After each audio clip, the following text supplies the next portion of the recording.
ओम शांति।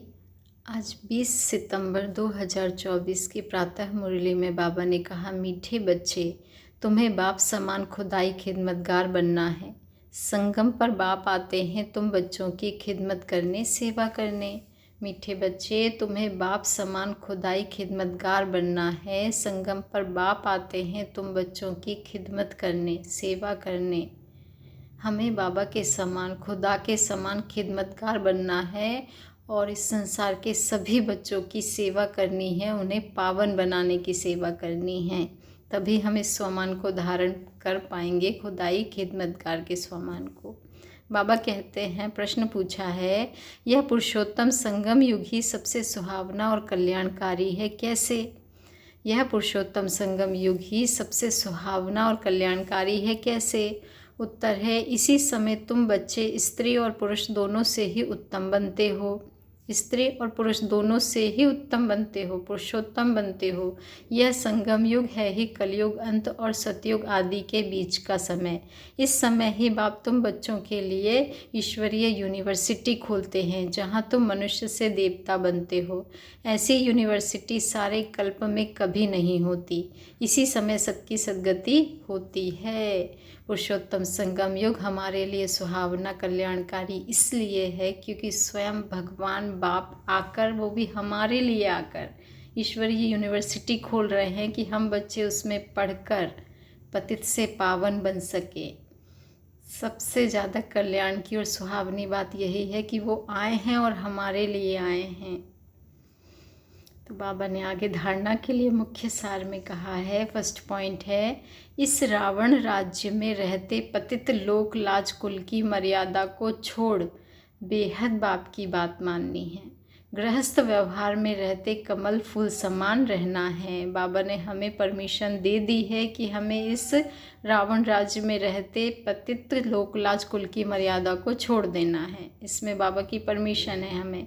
और गृहस्थ व्यवहार में कैसे रहना है? कमल फूल समान पावन रहना है। सेकंड पॉइंट है, इस वैरायटी विराट लीला को अच्छी तरह समझना है। इसमें पाठ बजाने वाली आत्मा निर्लेप नहीं, अच्छे बुरे कर्म करती है और उसका फल पाती है।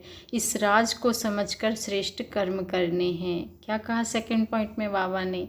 कि इस वैरायटी विराट लीला को अच्छी तरह से समझना है।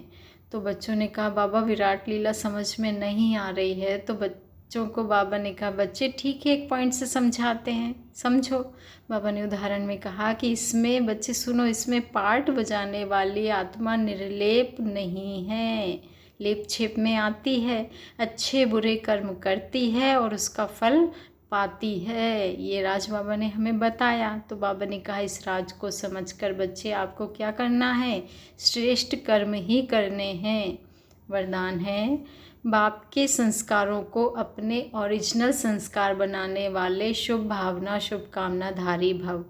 बाप के संस्कारों को अपने ओरिजिनल संस्कार बनाने वाले शुभ भावना शुभकामनाधारी भव।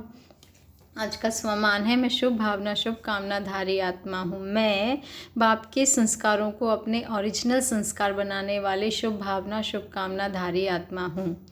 अभी तक कई बच्चों में फीलिंग के, किनारा करने के, परचिंतन करने के, बस सुनने के भिन्न भिन्न संस्कार हैं बच्चे, जिन्हें कह देते हो कि क्या करें, मेरे ये संस्कार हैं, मेरे ये संस्कार हैं।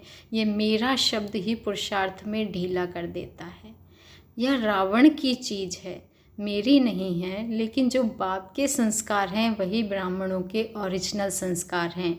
वह संस्कार हैं जो ब्राह्मणों के हैं, ओरिजिनल संस्कार। बाबा ने कहा वह संस्कार हैं विश्व कल्याणकारी, शुभ चिंतनधारी, सबके प्रति शुभ भावना और शुभकामना धारी। वह संस्कार हैं विश्व कल्याणकारी, शुभ चिंतनधारी, सबके प्रति शुभ भावना शुभकामना धारी। तो बाबा से बच्चों ने कहा, बाबा बहुत कठिन है सबके लिए शुभ भावना शुभकामना रखना, शुभ चिंतन करना, विश्व कल्याणकारी बनना। तो बाबा कहते हैं, बच्चे चाह हो तो राह बन जाती गगन में। आप चाहो तो बाबा का पूरा सहयोग, हाथ साथ आपके साथ है बच्चे।